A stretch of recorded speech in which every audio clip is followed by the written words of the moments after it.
Dires Narkoba Polda Bali nonaktif Kombes Polisi Franky Haryanto Parapat hari ini diterbangkan ke Mabes Polri. Terperiksa akan menjalani pemeriksaan lanjutan terkait kasus yang melilitnya. Kapolda Bali Irjen Polisi Sugeng Priyanto mengatakan pihaknya telah mendapat surat dari Mabes Polri untuk pemeriksaan terhadap Kombes Franky Haryanto Parapat akan dilanjutkan di Mabes Polri. Selain itu, Dires Narkoba nonaktif tersebut juga diikuti oleh seorang bawahannya yang menjabat sebagai Kasubdit. Pemeriksaan bertujuan mengkonfrontir antara tersangka dengan 7 laporan yang telah masuk ke Biro Paminal Divisi Propam Polri. Jadi saya menerima surat dari Mabes bahwa Kombes Franky dan satu Kasubdit di Res Narkoba Polda Bali dipanggil ke Jakarta untuk klarifikasi. Sudah terima ke Jakarta?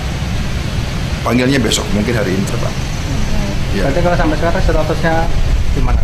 Statusnya Pak Dirjen? Statusnya masih terperiksa, terperiksa oleh Propam Mabes.